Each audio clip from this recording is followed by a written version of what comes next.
want to join me on that. Cool. I like it. That's going to be my new Facebook Live dealio. Dealio? Yeah. Oh, there you are. All right. There we are. All right.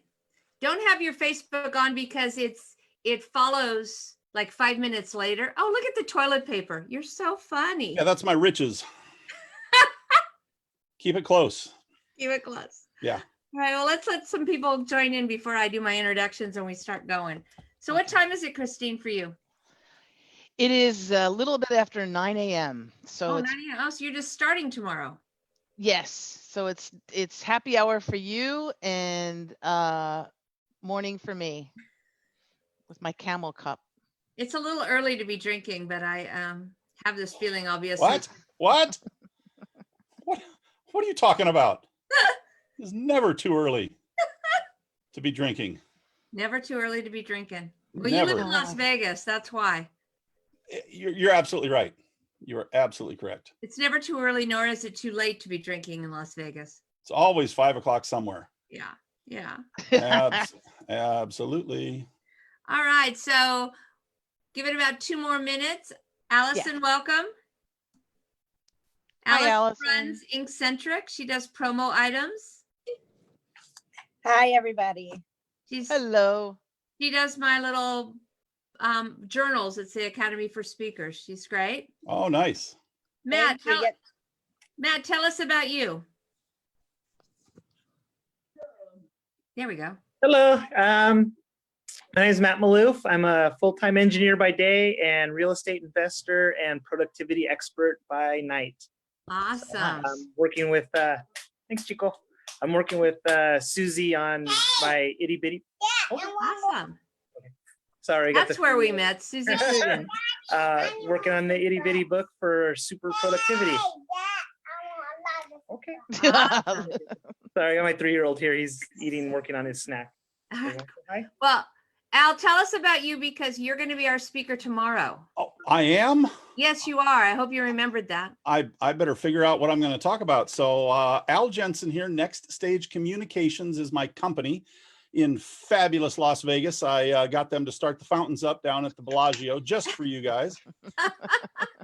I work with aspiring and emerging speakers to help them become better storytellers and better communicators from the platform, helping them move audiences to action. Ooh, we nice. also help aspiring and emerging speakers write and publish their first book if they haven't met Susie Pruden yet, or if they haven't written their first book. If they need someone to help them with that, we do that, but that's a very secondary thing. And we have Marianne Blackham, who is just joined us. She's one of my guests. She is a personal trainer, photographer here in the Las Vegas area. She's involved in a networking group that I'm in. Awesome. And I will be speaking tomorrow on the power of storytelling in terms of influencing your listeners from the platform. Awesome. Let's welcome Bobby. Bobby is our speaker on Friday. Tell us, Bobby, what you're going to talk about. Hi, Tony. Hi. I'm going to talk about how to make sure that your wardrobe enhances your message. Or your background. I decided to do a black background with a black shirt. That way I look thinner. I kind of just blend right in. And it's very happy hour-ish. Very happy hour. Yeah. It is definitely happy hour-ish. I'm excited for Bobby to talk. Vivian, real quick, tell us a little about you. Want me to unmute you? I unmuted myself. Okay, I'm Vivian Villers. I'm outside of the Chicago area, and I educate clients on financial issues so they can take action and build their individual financial legacy. And I also work with financial planning for special needs families all over the country. I'm a recognized authority in that. Awesome. All right, Marty. Hi, everybody. Money lady. Yes, Marty Laugh, and that is like smiling out loud, but the easy way to spell it. And I have Laugh Financial. I've been in the financial planning business and investing, helping clients make better financial decisions. And I'm doing some free reviews for people right now. So it's Laugh Financial, and I'm Marty Laugh. Awesome. Okay, Vicky, I don't know Vicky. So Vicky, tell us about you. Hi, everyone. How are you? I'm glad to be here for the happy hour. I'm Dr. Vicky Coleman, a psychologist. My brand is anger management, conflict resolution, mediation, arbitration, but I also focus on a variety of behavioral health issues. I'm a budding speaker. Although I spoke a lot in the academic environment, a former tenured professor at Purdue University in West Lafayette, Indiana, and I'm working very closely with Al Jensen and George Gilbert. Awesome. Well, welcome, Vicky. Thank you. Marianne, you look a lot younger now that you took down the other picture. Was that your mother? You have to unmute. There you No, go. that's me. Sorry, Yep. I forgot about that. No, that's me, just with blonde hair. Oh, okay. No, there was a picture of an older woman, I thought. It looked a little antiqued. That was before. This one? 1800s. Yeah. Yep, that's me. Oh Just my black goodness. and white. Oh, It looks like it could have been in the 20s. Nope, that was about 2 years ago. Maybe if I take off the glasses, it will look more like me. Well, no, you look very young. You look vivacious. Tell us what you do. Like Al said, I am a wedding photographer and videographer, and also a personal trainer. So he invited Awesome. me to this, and I'm excited to be a part of it. Okay. And Allison, I really didn't get you to speak. I did all your speaking. So Allison, you can share what you do. Thank you. Hi, I'm Allison Landis, and I own Inkcentric, where we offer all printing and promotional product needs. Awesome. She does Thank great you. work. All Thank right. Well, you. I'm gonna turn it over to Christine in a minute, but I would just want to tell you that Christine is an Amazon #1 best-selling author. Woo! Itty bitty Yay! book. yay. She's a public speaker, business coach. She's an on-air radio and podcast host and a multi-million-dollar fundraiser. So I'm going to put it on the speaker view so that your face is right there. So you talk, Christine, and tell us, what do we need to know right now with what's going on and the essence of a podcast and radio, because they're really getting all the jobs right now because everybody can do that from home. So tell us, Oh, how yeah. can we get into that? Okay, so first of all, hello everyone, and thank you for joining us. It is happy hour in Los Angeles. It's even happier hour on the East Coast. I know with our East Coasters, yes, it's like about 7 o'clock, I think, in the evening. So enjoy your libations. I am having the tail end of a cold coffee, and I have some vitamin water here. It's a little bit after 9 a.m. in Australia the next day. So I am here. Actually, there's a little quick story about that. My wife and our children are here in Australia, and I was planning on coming before this whole thing happened.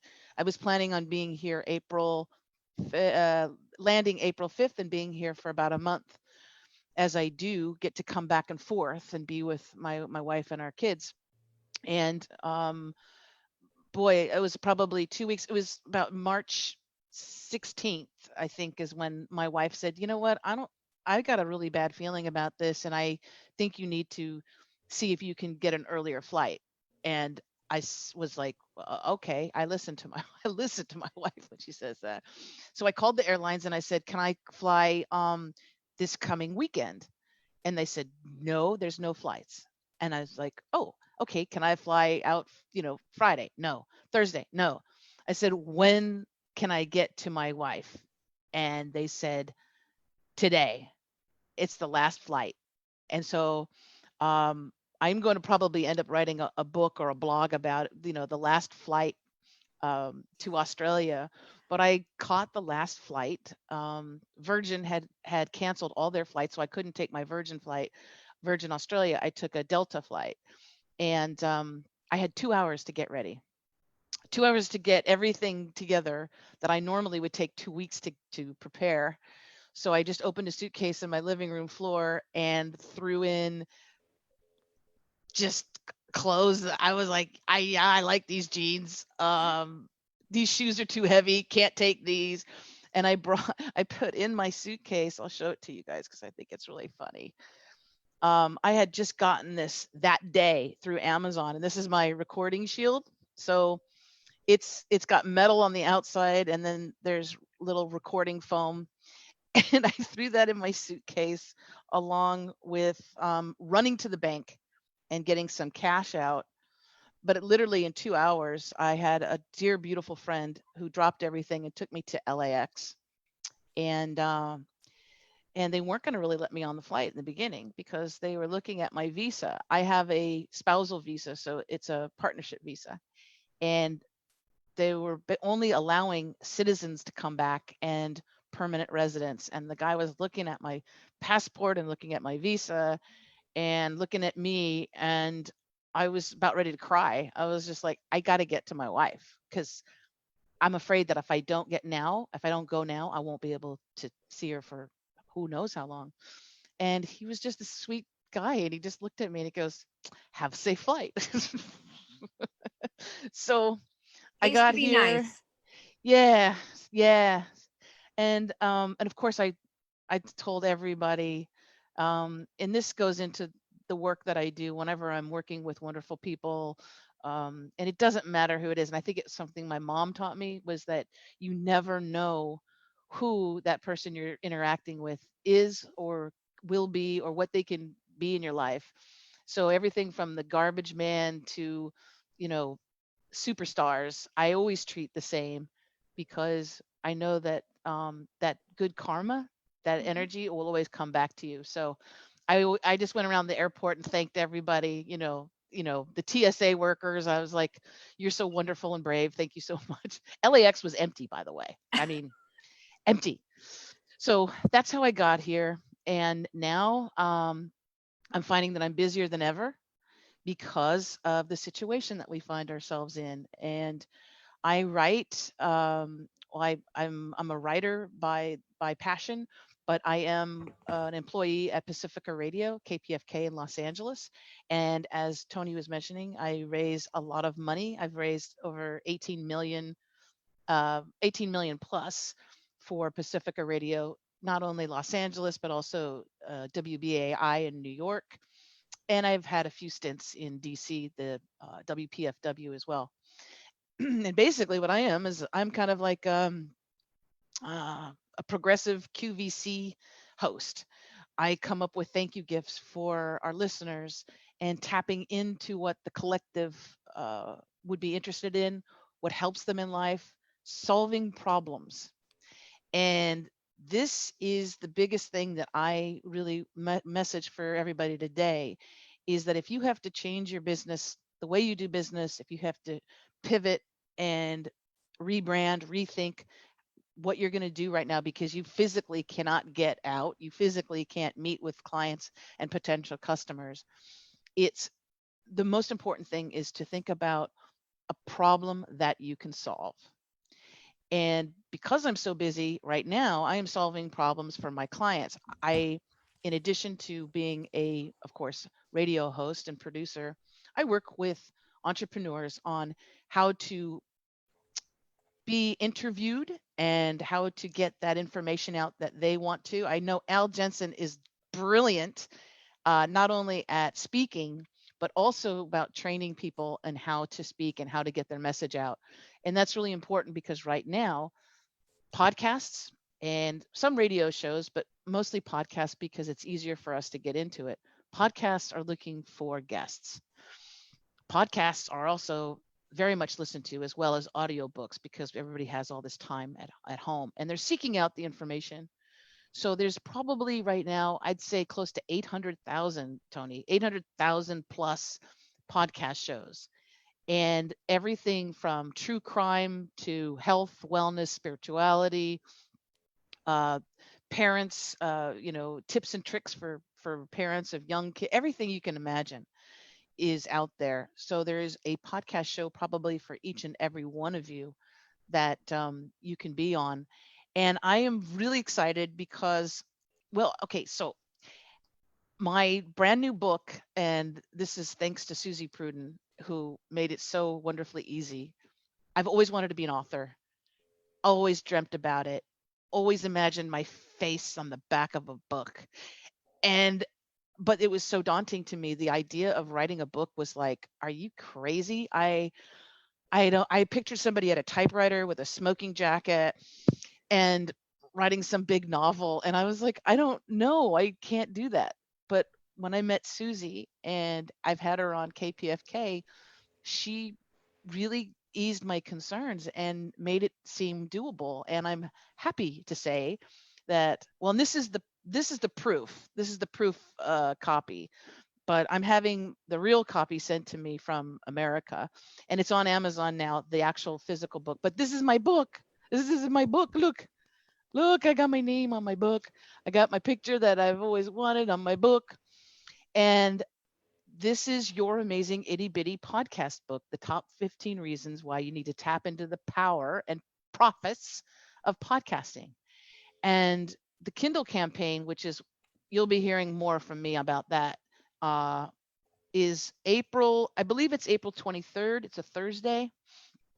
It'll be in America. It'll be in the US. It'll be April 23rd. And the Kindle campaign is where I'm going to be asking every family member, every friend of a family member to click and get the Kindle version of it, because it's 99 cents.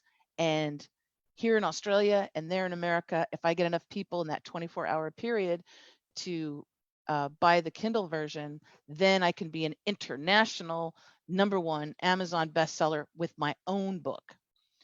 And I love being in the compilation books, the collaborative books. I love that. And that's what helped get me to a great status.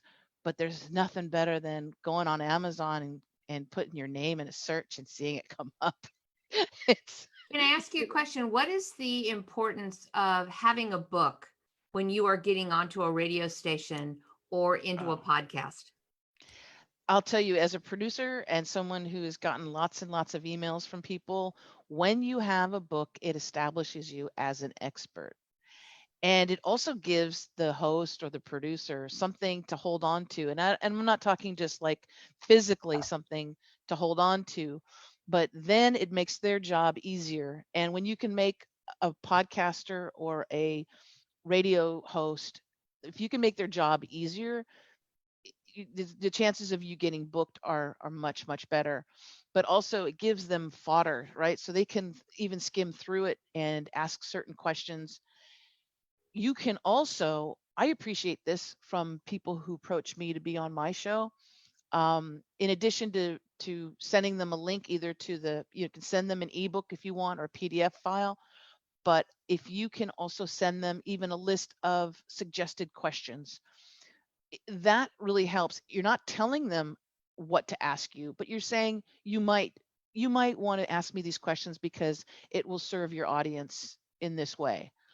But the power of being on a podcast is huge. The power of having your own podcast is amazing, because then you get to promote your own business, your brand, with every single show. And with my clients, I train entrepreneurs like you. I train people how to have their own podcast show. It's expanded now though, Tony, because podcasting is not just about the audio subscription and audio podcasts, it's visual. And anyone who is considering having a podcast show, remember that it's dual purpose. So it's audio for the podcast, so you can get your subscribers and be on iTunes or Apple Podcasts, they call it now, Spotify, all those different platforms. But the real winner is YouTube. YouTube, because you're going to reach, you have the potential to reach millions of viewers that you could never, ever reach in just a podcast audio platform.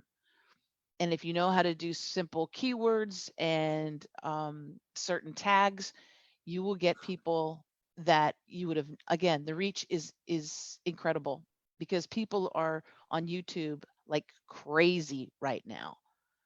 And Well, so and that's, yeah, YouTube's owned by Google, and Google owns the world. So, exactly. And you want to get as many people to hear you, to see your brand. What I do with my podcast is I always make sure that I have, and especially at the end, but also in the beginning, a link. I mentioned the link to my website, There's always visuals that come across the screen so people can see it when I have a guest on. I put their website so that they'll promote the show. But it's a lot of creative freedom, not only having your own podcast show, but being a guest on a podcast show. You can rule and get your message out.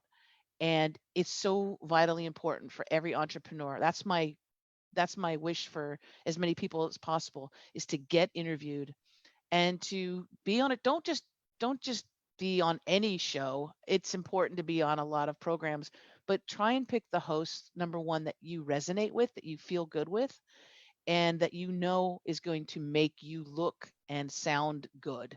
Okay, so now Then, let's yeah, take a step here, because you're a step farther than some people. So I am yes. new and I want to be on a podcast. Where do I find a list of podcasters, a bunch of where do I go to find those podcasts to then research to find the ones that I would be good on their show?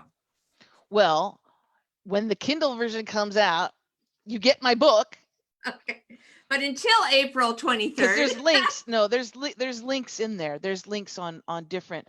I highly one service that I use as a host, and actually I use it as a service so that I can be interviewed on other podcast shows. It's called podcastguests.com, and I really like the guy that runs it. He's super wonderful, and they when you subscribe to it, if you want to subscribe to it as a podcaster, they'll send me guest ideas, and then people who want to be a guest on a show, you sign up for them and you say, you show them your picture, this is my website, this is what I can speak about. And that's, I think, Tony, you know this better than anybody, when it comes, and Craig has taught this too, is that a lot of people do a lot of things really well, but we have a hard time saying, this is what I'm an expert at, and this is what I can help your audience with.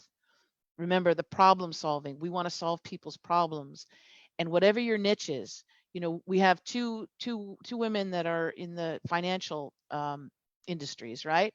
Well, right now, you guys, people are freaking out about their finances.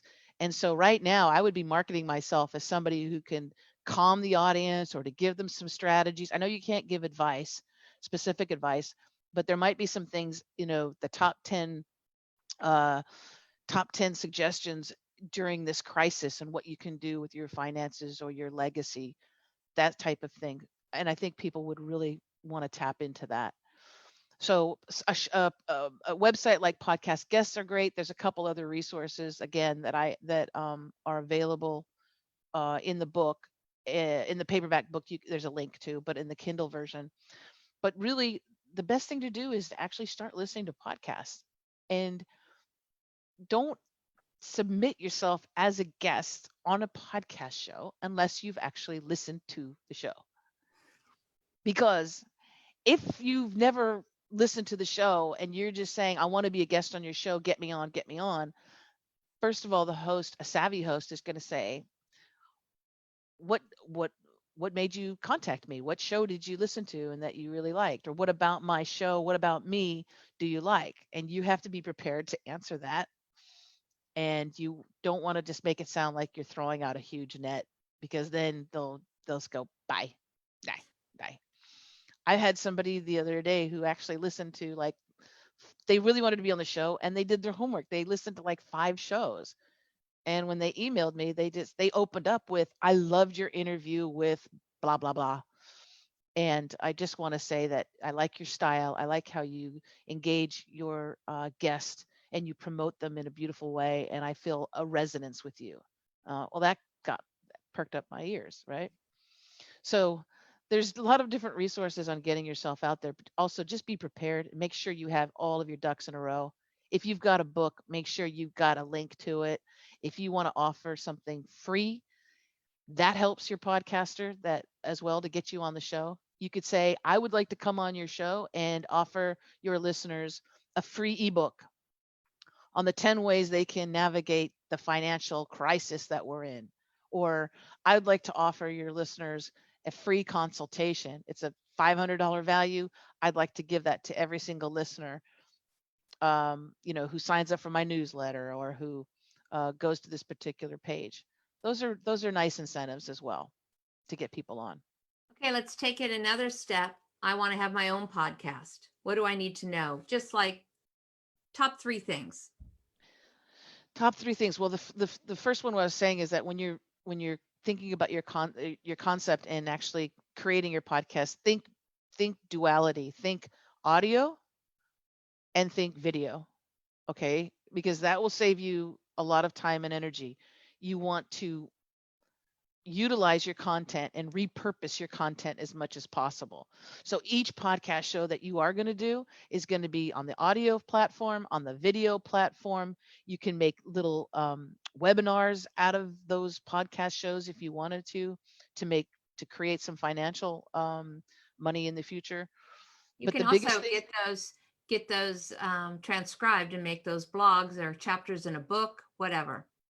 if you've got I've got actually one client that her whole reason for doing a podcast show is she's making a book, and each guest that she is going after is someone that's going to be a chapter in her book, which is a brilliant thing to do. And you can even go back through your older podcast shows and pull the audio from that and repurpose it. But that's the idea, is always to think ahead and think that you can repurpose the content. So be strategic in who you ask to have on your show. But the number one most important thing is to obviously to get your equipment ready, and your equipment doesn't have to be super expensive. I have, and I'll gift it to Tony, You if know you're what, able. Christine, Yeah, if you want, I'm going to ask everybody because I'm going to do kind of a virtual swag bag at the end of all this. Yeah. So if everyone just puts down Tony at tonycaruso.com and sends me an email and just puts free. And then I will gather all these freebies from people and everything great, you want to share. And I will send an email out to everyone who asked for it. perfect. So Because Tony, I have that. Yeah, I have. my name right there at tonycaruso.com and just say that. And by the end of the week, I will send you everything that all the speakers will have that they want to share with everybody. Yeah, because the ebook that I have, this is separate than the itty bitty book, but it's called So You Want Your Own Podcast Show. It's about 20 pages, 25 pages, and that will be free. It has in there links to everything, and it goes through the basic equipment that you need. Obviously, like, to write a book, all you need is like pen and paper, or laptop, and your ideas. But for a podcast, you need a couple things. You need a good microphone, a decent microphone. Let me see. Obviously, you need a good, strong Wi-Fi connection because you want to be doing your recordings. I highly recommend Zoom, because you'll get an audio recording and you'll also get a video recording. And those two things that's gold to you. So Zoom is super important, because especially you can interview people all around the world and you get it recorded, and it's high definition, by the way. It is gorgeous. It is it's amazing. But then a microphone, and I have a list in the ebook that you're going to get, a list of the different microphones that you can get. The simplest way is to get one with a USB. You just plug it into your laptop, your computer, and you're good to go. And you want to get a pop filter, because when we pop and pop, it picks it up on the sound, and it can be a little annoying after a while. But important thing, good Wi-Fi, Zoom, and this baby. And that's enough to get you started. Now you're going to have to edit, unless you're perfect, and I've been doing this for 18 years and I'm not perfect. I do the ums and the uhs. I sneeze sometimes. I'll try some things. I'll keep in if it's a really funny moment, or if it's really weird. I'll be interviewing someone and their cat will jump up, and the cat will jump up and be a part of the show, and I'll leave it in. But other times, if there's a trash truck coming by, I had my client who I'm training for podcast coaching. she did an interview with this a wonderful lady, very interesting topic and everything. And she was home, and this is before the whole COVID thing. She was home, and then the background, her husband was hammering, and like hammering so loud. And Lynn was she was just talking, and she was just like, still having the interview, and her guest was pretending like it wasn't happening, but it was so loud, and it completely destroyed your attention. And so I said to my client, I said, you, you need to either completely edit that out, or if you want to reschedule it and do another show with her, I would highly recommend it, because it was too annoying. So you obviously want to make sure that your sound in the area that you're in is really good. But the tools that you need after you've recorded your show are relatively simple. You need a good editor. You need a decent video editor and audio editor, and then you get to choose your platform. In other words, who is going to be your host for your podcast show to get it out to the Apple Podcasts and everything. And again, I have links to the ones that I like, the ones that I use. I have links in the ebook, so you could just click on them and check them out. But my idea for all my clients too is I go super cheap, economical, mid-range. Everything that's really expensive and high end, I don't even have my clients go for yet, because they're just beginning. Right. Why spend thousands of dollars when you're just beginning? And the most important thing to consider is your reason why you want a podcast show. What's your reason? If you're just like, I think it's cool and everybody's doing it, realize it's like having a puppy. You have to feed it, you have to take it out for a poo, you have to walk it. It's not you can't just put it out there and say, I've got a podcast show, and do one show and go, oh my God, that was a lot of work. I think I'm going to wait a couple months and do another one. It's consistency. Consistency. It's with any business. Consistency. Yeah. So does anyone have any questions they'd like to throw Christine's way? Raise your hand and unmute yourself. Any Otherwise, questions about podcasting? or speaking or radio. Oh, Al's got his hand up. Hey, Christine. Hi, Good to Al. see you again, halfway across the world. Yes, mate. So, yeah, mate. So, can you talk to us a little bit about monetizing the podcast? Yes. So there's a couple different ways that you can monetize, and it just depends on where you're at. If you're just starting out, you're not going to have the amount of hits that, let's say, an advertising agency would be interested in. Like there's Midroll, and there's another agency. The name of it slips my mind. It's in the podcast book. But those agencies were looking at shows that, let's say, if you have a podcast show, on average like 5,000 downloads per show. When you're first starting out, there's no way you're going to be able to have that unless you're, Russell Brand, or Bill Gates or something like that, right? And they're going to have millions of downloads. So one of the first ways is relying on your friends and family, and people that know you and love you, and even your Facebook followers, you can have them do like a donation type um, through Patreon or through PayPal to help support your efforts. I also recommend for those who have good connections to talk to those small businesses and like-minded entrepreneurs and say, would you be interested in being an ad sponsor during my podcast show? And you can customize it, because it's your own damn show.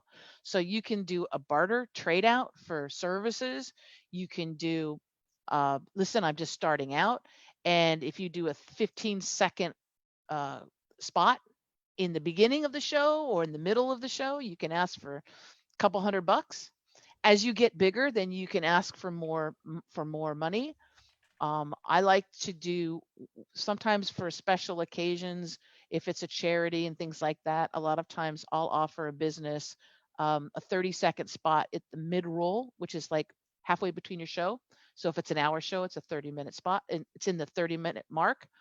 But I'll offer it as a free gift to someone at, like in a raffle or something like that. And I'll say, this show is carried on YouTube, iTunes, Spotify, iHeartRadio. It's heard all over the place and it will be up there at forever.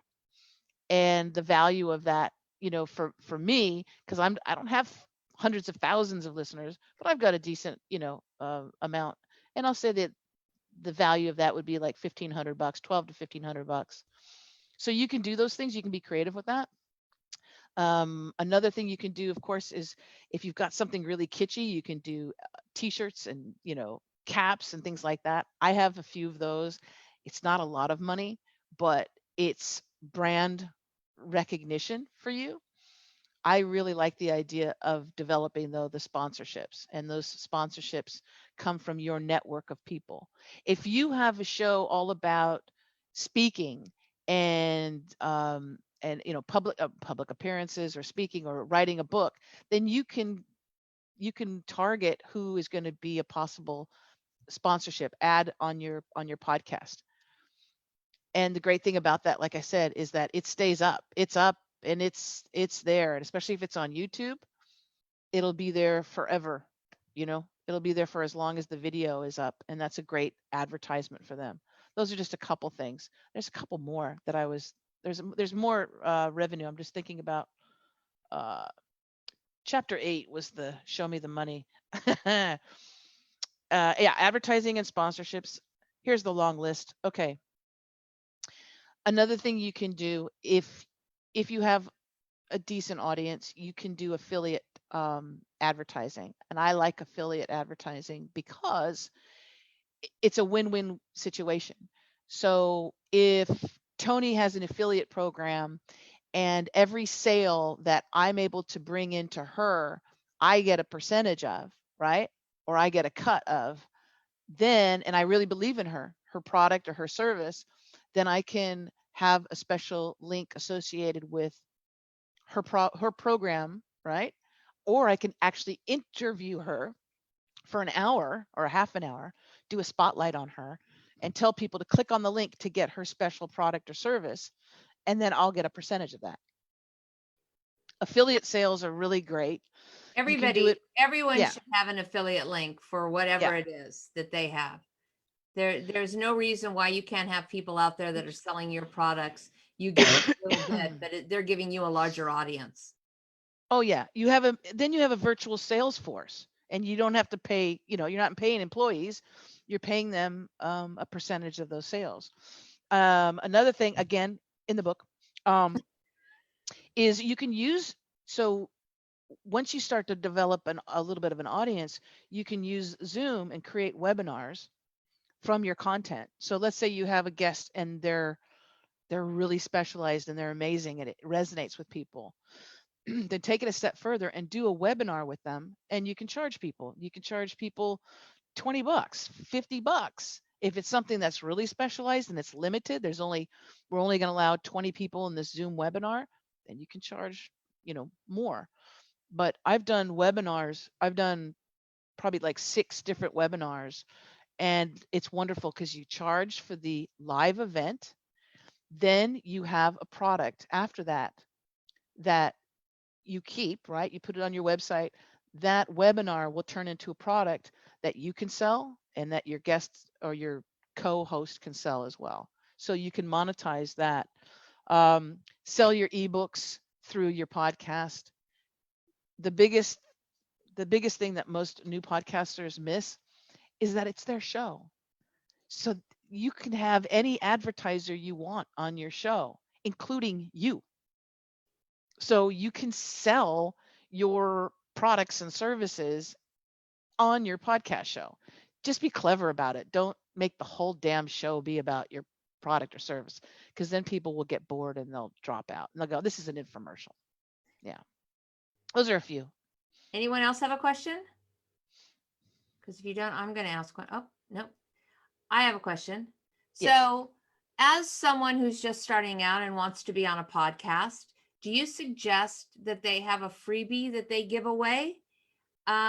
Or is there a certain amount, if you're being interviewed for an hour, is there a certain amount of money that you can actually ask for people to buy into your program? I believe that people have to know, like, and trust you, and they have to fall in love with you to pay a lot of money to then Yeah. move on in your program. Do you suggest it's better to have a freebie up on the front end and then get them into your nurture campaign and sell them down the line? Or perhaps if you're an event person and you have an event, you sell them into an event at a cheaper cost? Yeah, I agree. Well, I agree with just about everything you said. I think if you have a free offer for people, I think, well, that's a great way to build up your database as well. But it's something that will help get you on some podcast shows if you do have something of high value, right? Of something that's of important value, if you're able to offer that. And if you're able to offer something that's a quote unquote exclusive, and you can tailor these things. But if you have something that's an exclusive for that show or for that audience, and especially if it's a popular podcast and there's a lot of listeners, you want to just take the time to have something that's an exclusive. And that can be just a PDF file that is, the top 10, if you're in real estate, the top 10 things you can do to sell your home. You create it on a Word document.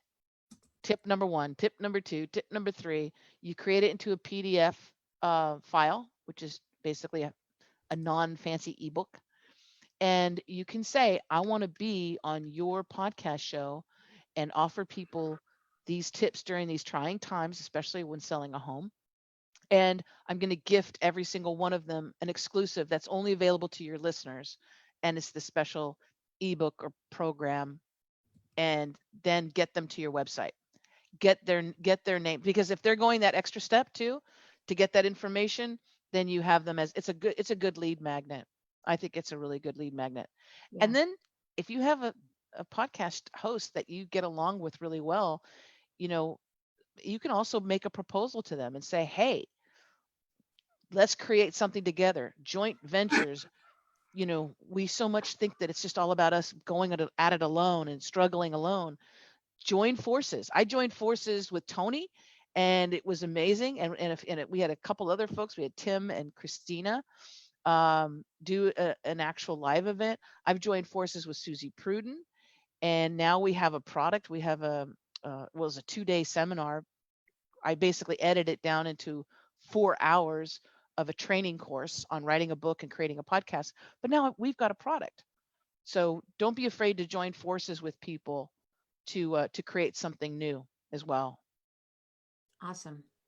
All right. Well, our hour's up in about 15 minutes. Anybody else would like to share anything? Comments? Oh, Al's got his hand up again.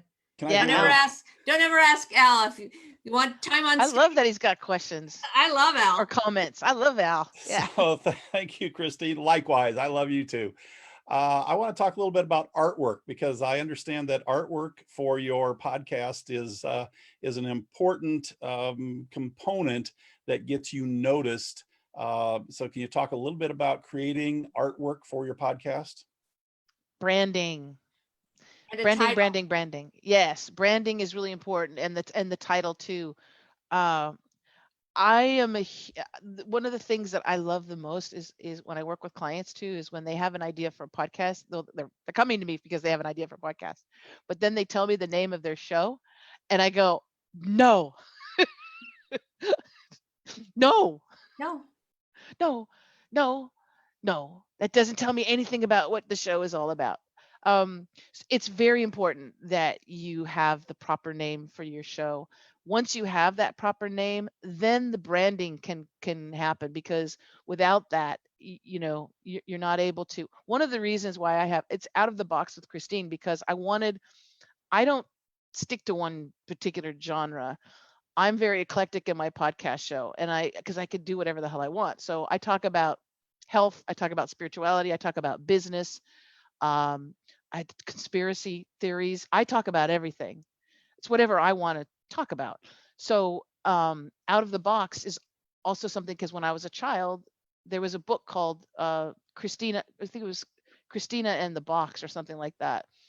And it was this children's book, about a little girl who she would make believe with boxes, empty boxes, and she would create whole worlds with these empty boxes. So that is something that's, important to me. Once you have the name of your show, whatever it is, then you could start on your branding. And branding is something that you can either do yourself, or you can, if you're not that creative or you're kind of not feeling it so much, you can hire somebody. I find that I like to do stuff myself, and I am not an artist, but Canva, Tony knows Canva is the most amazing thing in the world when it comes to creating logos, um, designs, backgrounds for Zoom, right? Ebooks. I've created a new ebook cover that I'm going to be working on. It's so easy, and it's high quality, high definition graphics. So you can do it yourself, or you can go to a professional about your branding. But the most important thing is you first have to have the name of your show. And I always, I love, that's, like I said, that's one of my favorite things. I have a new client, a mother and son client, and this makes, they're not on the call. Okay, I was just saying, um, it's a single mother, and her son is 18 years old, and he's autistic, and she's been through hell with, not with him, but with the system, and um, had to raise him on her own, had to pay for everything on her own, had to fight the system, learn about diets and what is food that can trigger him, all of these things. And so she and Cooper, they want to do a show, a podcast show, and it was going to be called A Voice for Cooper, which is a beautiful thing as a mom to do, but as a show, I don't know what that is. I don't know what that means. So as I was talking to her during our very first session, I did a quick search, and I found the domain, theautisticfamily.com. I said, you are going to register the name right now because it's available. I couldn't believe it. You're going to register the name for the website because you need a website to promote you and Cooper. And you're going to call your podcast The Autistic Family, The Autistic Family Podcast. And then the subtitle can be how to raise a child who's on the autistic spectrum. We can figure that out later. But the name is gold, because then on YouTube, anybody who looks up autistic is going to be shown their podcast, their video. So the name, everything is in the name. Yeah. And I can, like I said, I'd love to help anybody that's on this call. If you're interested, I do a 20-minute free strategy session that's available. You just go to my website, and you can sign up for that. ChristineBlosdale.com if you want a free session. Because I think you need to connect Vivian with the autistic family, because that's what Vivian does. I would love to. They're in Los Angeles. Yeah. So I would love Vivian, to. right? Vivian, where are you located, Vivian? I'm just outside of Chicago, and Christine, I have a story to tell about my sister-in-law was killed, and she was 80, and her 50 some odd year old autistic son, they had no plan in place for his care, none. And I can share that story, and it's what makes me passionate about helping families with children with special needs. Yes. Tony, how do I get in touch with Vivian? Vivian, can you just go to my website and just email me? Absolutely. Absolutely. Okay. I'd love to, Christine. Thank you. And if Thank not, you. just Vivian, you can email me and I'll connect you to an introduction, whatever need be. That's what I would love to hook Vivian up with. How about, can I put it in chat? Yeah, you could do that. Okay. Stick it in the chat. Perfect. And then Tony, I'll send you the ebook that's free to everybody. Okay. And I put in the chat, everyone, my email. So please email me and just put free. You don't have to write anything else. Just put free, and I will send you the entire week's worth of freebies from all the speakers. So and I'm just gonna, I'll put in my email address just in case here. I forgot that I could use the chat. Awesome. Anybody last minute notes? Anything? Did you have a good time? Absolutely. This was Tony, golden, this was great. Christine, and This was thank you, fabulous. Tony, for putting it together. Now, My Al, pleasure. Al, give us a little preview because we want to tune in tomorrow and listen to Al Jensen. Wow. Well, I hope I have such an amazing group of listeners tomorrow that we had today. Tomorrow, I'll be talking about storytelling, the value and importance of storytelling, and how it can connect your audience with you. Because when you are on stage, you really have two purposes for being on stage. You're going to speak for applause, or you're going to speak for a cause. Most of us, when we get up in front of an audience, we speak for a cause. And that cause might be raising money for a nonprofit. It might be saving the whales. It might be to reduce the use of plastics, or it might be to move an audience to consider using your services, or to take up a particular cause that you are involved in.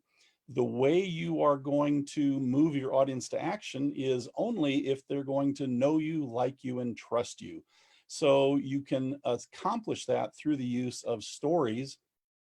We'll also be talking about the value of vulnerability and how being vulnerable on stage is an amazing tool on connecting with your audience. And I never would have believed it. I've been on over 6,000 stages in the last 45 plus years.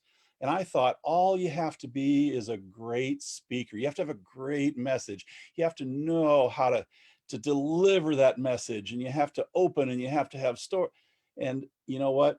Vulnerability is without a doubt the most important aspect and component that you can bring with you to connect with your audience. You can have ahs and ums, and you can stumble and trip and have words that don't make sense. But if you show your vulnerability, that is the golden tool that really connects you with your audience. So we'll be talking about stories, storytelling, some tools that you can use to craft good stories, and then how and why vulnerability will serve you in your storytelling. So that's kind of what we're going to be talking about tomorrow. Dr. Vicki Coleman, Jamie Lee is here, and then Cliff Shank and Marianne Blackham. They're in part of my groups here in the Las Vegas area. Hopefully we'll have some others tomorrow as well. So let's fill this room up tomorrow, okay? Sounds good. Well, thank you all for showing up. Thank you, Christine, for getting up early in the morning and being here with us and your energy. My pleasure. My pleasure. I ask you if anything happens tonight that we need to know about, since you're tomorrow. And Yeah. I don't think it works that do way. I need to worry about anything? Are we okay? We're all good. We're all good. Well, thank you again, everybody. And I appreciate you showing up. This is live on Facebook. So if you want to go back and review it or share it with friends, please do. And Yes, hopefully please. we'll see you tomorrow night. I will see you Tony, out it was tomorrow. very helpful. Bye, Christine. I'll connect with you shortly. Bye. Thanks, Christine. Really appreciate Thanks, it. Elle. Thank you, Tony. Love you. Love you too. Bye-bye.